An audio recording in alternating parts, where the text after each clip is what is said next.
My version of eggplant and galamad. But you know what? It needs a name. Fire, cook, eat, repeat. Three simple things that's neat.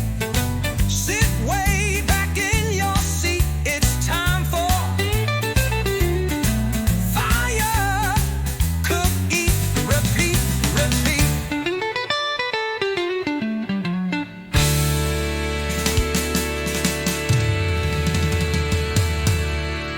When I would get done work, I would get in the car and every once in a while drive into the city. I'd wind up in Umberto's, Clam House, or a couple different Italian clam huts or houses. And I would wind up finding out that this new dish that they just come out with, which has been around for centuries, and it was called fried galamad. I used to get fried galamad and shrimp, either with a hot sauce, a mild sauce, lemon garlic, lemon butter, all different types. Now, fried calamari was introduced into the U.S. in 1975 in Lower Manhattan and I believe out in San Francisco. Calamari became popular in the U.S. Italians and Greek restaurants sold it.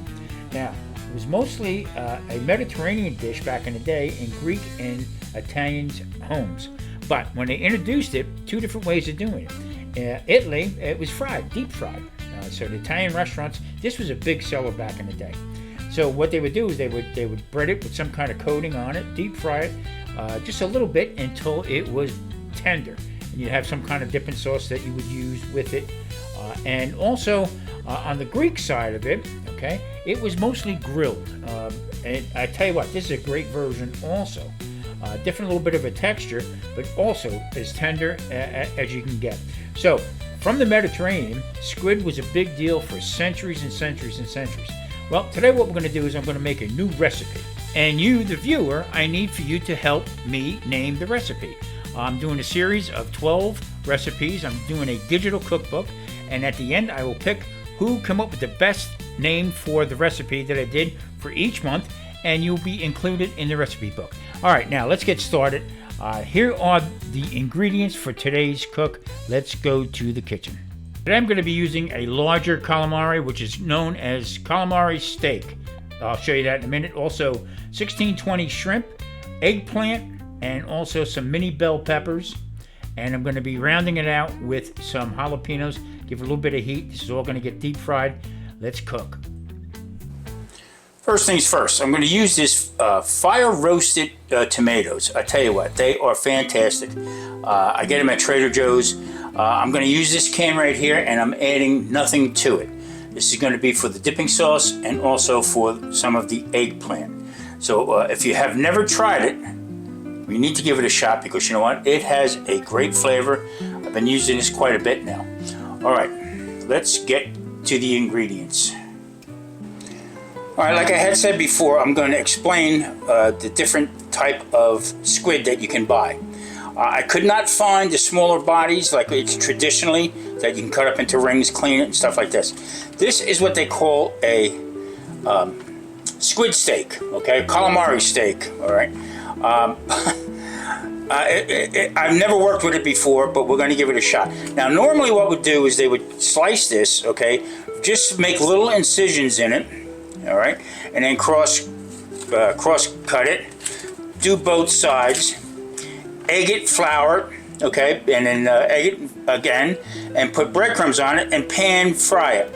They say it's fantastic. I have 3 more left, so I'm going to do another one with that. But today what I'm going to do is I'm going to take this and I'm going to slice it into strips, okay, and I'm going to just flour it like I used to do back in the restaurant days, and I'm going to deep fry this along with some shrimp.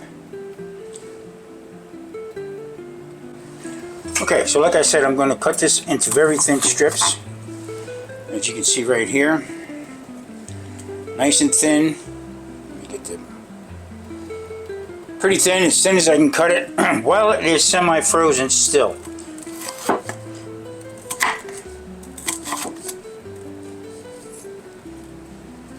And the reason why I'm cutting, cutting them so thin is so I can keep them semi-tender. Okay, when I cook them, they all cook evenly at the same time. Now, like I said, first time I'm working with this, so we need to name this because this is going to be a game changer. Great recipe for the cookbook, and if you can find these, it'll work out really good. All right. Now I'm going to take the smaller of the two eggplant, and what I'm going to do is I'm going to put it on the mandolin, and I'm going to slice them into strips, almost like French fries, almost the same way I did the calamari. So what I do first is, because this is very dangerous, cut glove is on, and what I'm going to do is I'm going to pour a little bit of olive oil. This helps it slide when I get into the moist, after the skin, the moister part of the eggplant, and makes it slide a little bit easier.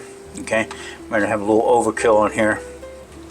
Okay, stick it over here like that. Olive back, and we're going to take the first slide. Now, I don't normally peel it. Okay, I like it like that. So let me give it one more run, and let's see what we stand. Here we go. Nice strips. Okay, now these are also going to get floured and also deep fried. All right. So why am I deep frying it? Because you know what? That's the best way to do it. That's how I liked it back in the day, and it's got a great taste. Okay. Now we also have a guard that goes on here. So what I'm going to do is I'm going to take the eggplant. It's not too bad. I mean, it's got some seeds in it. Okay, but a great taste. I love eggplant. Now the larger one I'm going to slice into strips, longer strips, and we're going to do them almost like a Parmesan type of deal right here. Okay, so let me just finish this up and I'll bring you right back. Now I slice these, and you can start to see right away they start to oxidize. So what I'm going to do is I'm going to put these into a dish right here and put them in like that. Now I don't want to add water to it because the whole idea is try to get the water out of it. So I'm not going to press it like used to do in the old days, but what I am going to do is I'm going to be putting a lid on it. Okay, no more air into it, and it should stay just like that until I get ready to put them into my flour mixture. Okay, now the eggplant is sliced. It's the same ritual I did on there. Just made that a little thinner, all even. Okay, what I'm going to do with these, I'm not going to deep fry these. I'm going to pan fry them. I'm going to put them in some olive oil and avocado oil. I'm going to use the same seasoning on it, and then I'm going to pan these up. These are going to get layered into a glass Pyrex. Some cheese, a traditional Parmesan to go with it. This is going to be the side dish. Okay, now for the batter, and not actually batter, for the dusting that I'm going to be using, I'm going to be taking 3 cups of all-purpose flour. You don't have to really measure it out because this is not going to be precise.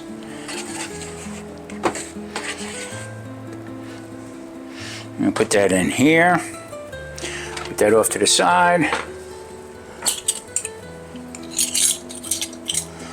And then the next one is paprika. So it's ground paprika. So what I'm going to do is I'm going to take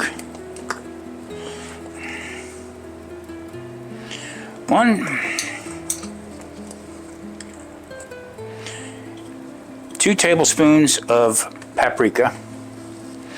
Also, I'm going to be adding in, now this is a Morton salt, all right, but this has no iodine in it. So this is not loaded with iodine in here. It's just regular salt. And get the top open, and I'm going to be putting in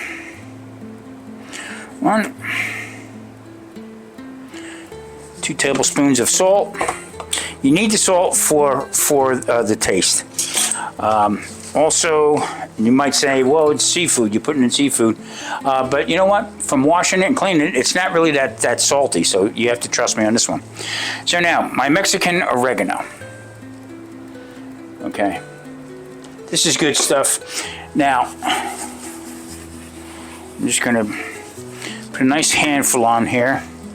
You got to crush it up because it is very coarse. Okay, so that would be probably 1 good tablespoon of oregano. okay? And then I'm just gonna shake in some parsley, okay? Now I gotta let you know about, I went through all the dry ingredients. Just gonna shake a little bit on here.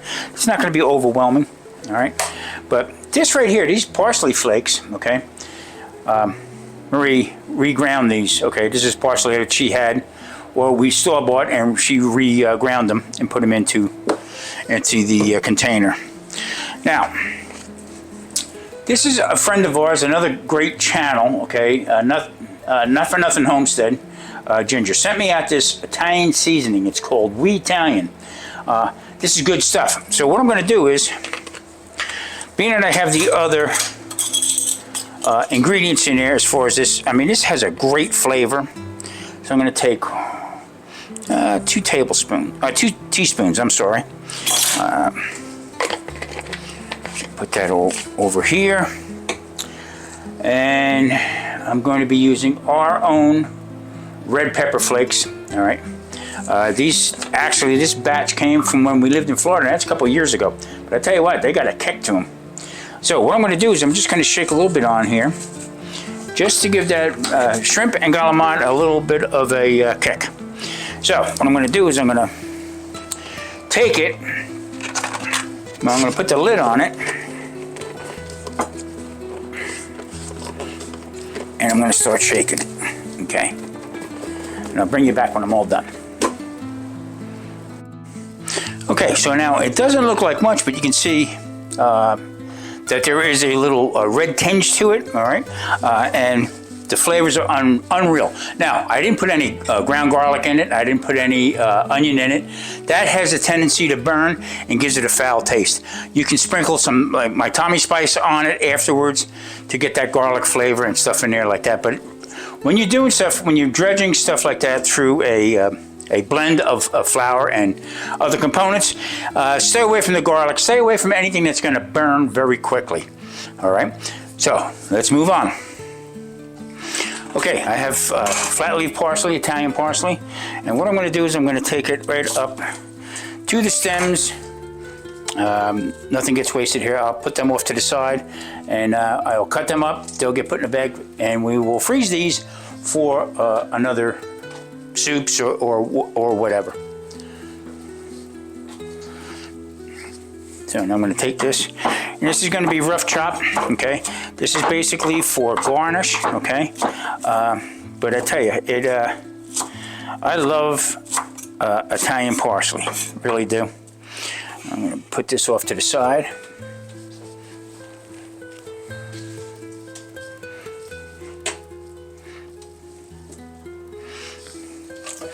I'm just going to give it another rough.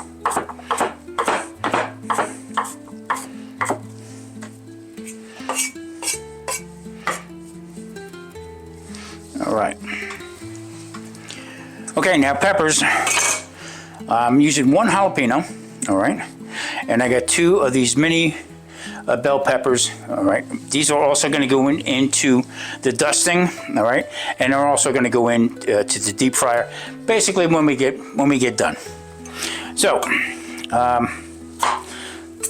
want a little heat, so I'm just going to make these into rings. Wow, seeds going everywhere.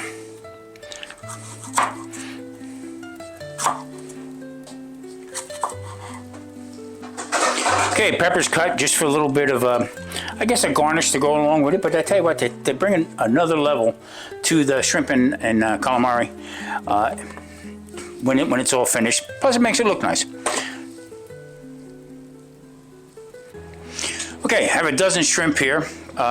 You can do more, you can do less. The whole idea is this combination is a great appetizer, but it also can be consumed as a full dinner. That's why I'm doing with the eggplant. And like I said, this has been on my mind for a long time. Now, there are different recipes out there, all right? But this is the way I liked it back in the day, in Little Italy, after work going in, and this was my go-to food, my comfort food. A couple nice little glasses of wine, sit down and have some shrimp, galamont, little eggplant, nothing better. All right, we're gonna start putting this bad boy together. Okay, I want to get a little perspective here, what we got going on. Now I have the large stainless steel saute pan with some olive oil in it. That is going to be for the eggplant that we're going to be doing. You know, the eggplant parm, I would imagine. And then over here we have the tomato sauce, okay? Now that is the 1 can and a half a can of water, nothing added, all right? We just want to use that great tomato flavor, especially with the fire roasted tomatoes. And then over here is the oil, okay?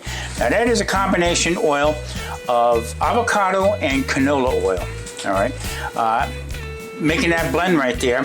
Oil right now is very expensive, so this is what we're gonna be using, and that's gonna be for the shredded eggplant, also for the calamari, and for the shrimp.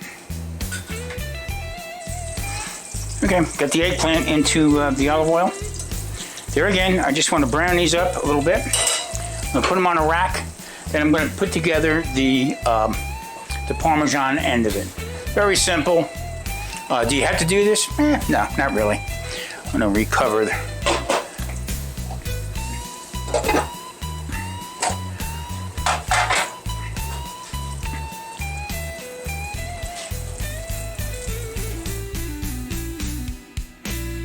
Okay, eggplant is done. So what I'm going to do is in the Pyrex dish here, I have some the tomato sauce in there, the fire roasted tomatoes, and I'm going to start laying this in.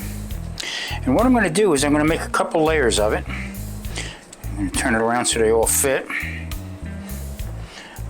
This is a great dish. I'm going to try to make 4 of them, so 2 each. And I'll put it in here like that. Okay, now, what I did was I also sliced up some plum tomato, nice little plum tomato slices. They're gonna go into the middle of it. But as for a base, I made some homemade ricotta cheese. Okay, so what I did was it dried up. Now there's no additives, no preservatives in it, no nothing. Take the whey out of it, squeeze it, okay, and it comes out pretty hard. It's almost like a queso fresco. So what I'm going to do is I'm just going to layer some on here, okay? And then I'm going to add in a small layer of tomato on each one, all right? And then as we set it, I'm going to put one more up on top. I'm going to put a little mozzarella cheese, okay, on here. Get that gooiness on there. With that, I'm going to add a little bit of tomato sauce. I don't want this to come out too dry. And I'm going to start building it up that way.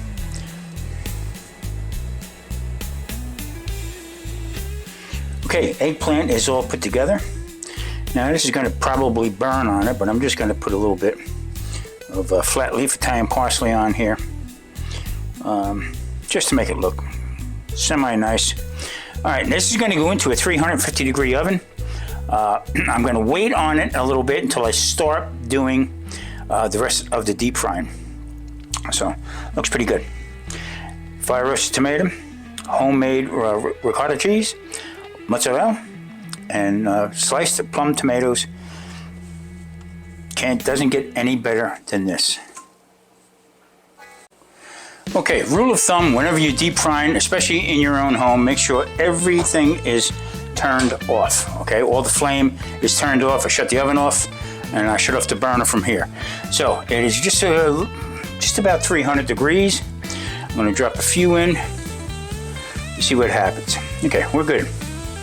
So I'm gonna start adding this eggplant planks, I guess you wanna call them, or French fries. I'm going to put them in here, and I'm going to turn up the heat again onto the oven, and also to the fryer. Now, what I'm going to do with these, I'm going to take them until they're golden. They're going to go on to a cooling rack, and then I'm going to put everything together. I want to do the fish last because I don't want everything to taste like fish. So. Okay, eggplant fries are done. Now I'm going to add some Tommy spice to it. Now Tommy spice is equal parts either kosher salt or sea salt, and also has granulated garlic, granulated pepper, and granulated onion in it. Makes for a great flavor. I use it on everything. And matter of fact, doing this calamari, I almost said galamad, this is what I'm used to calling it. This is how I come up with the spice many moons ago. So I'm going to put this here, and I'm going to take these and set them aside. Now we're going to start the other components. We're getting ready to finish this up. Okay, now I'm going to add in the pepper rings. Okay, these are actually really good fried like this, but it makes it looks nice on the plate, and it's a great combo for the dish. Okay.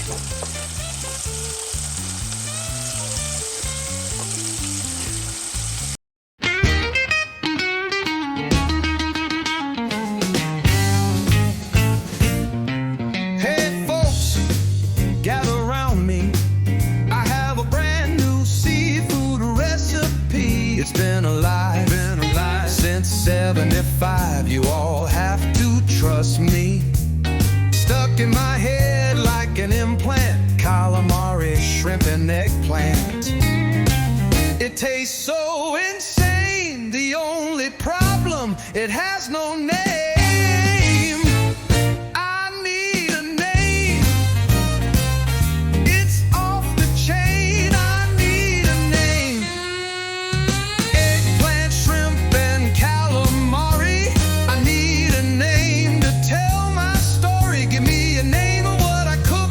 Show up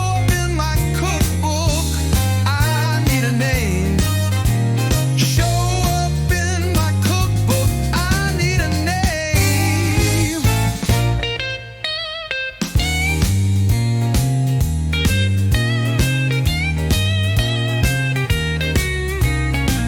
my cookbook.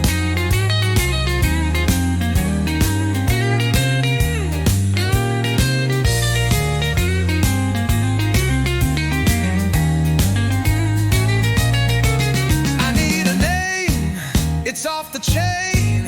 I need a name.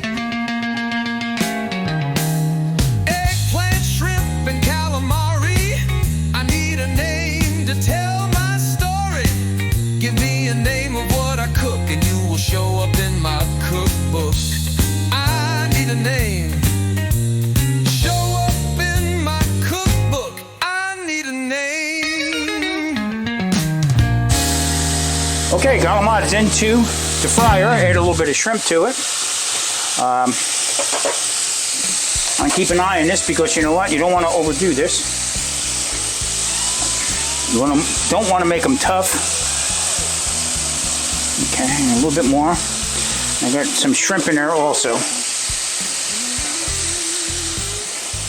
Now, back in the day, I made tons and tons and tons of this, and it really is an art to get used to doing it.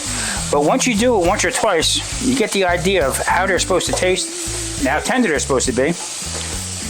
Can't go wrong with it. Okay, these are floating to the top. And I'm gonna let them go a couple more minutes, because this now is the first time I've worked with the steaks. Okay, so what I'm going to do is I'm going to let these sit a little bit, and shrimp is curled up.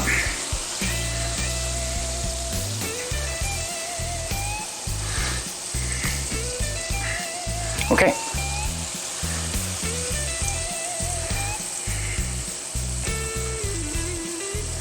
Out they come.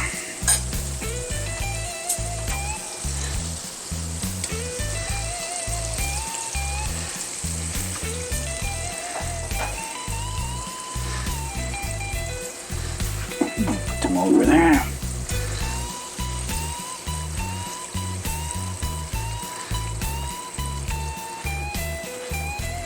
On to the next batch.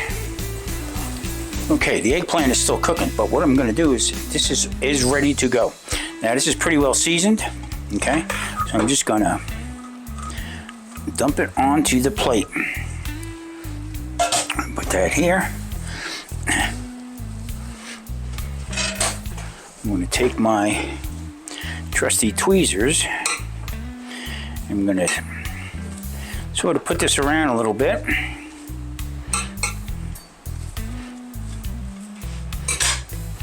I'm gonna add in the nice fire roasted tomatoes.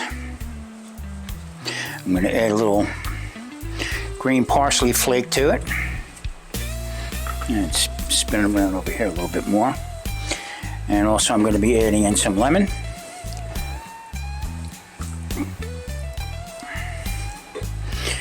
Put that right there. And I have some Parmesan cheese, okay, freshly grated. I ran it through my processor. I'm just gonna add this onto it, just for a little bit different flavor. Okay. Let me go check on the eggplant.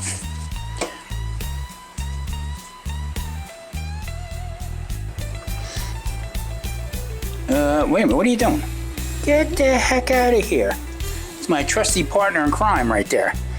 Let's check on the eggplant.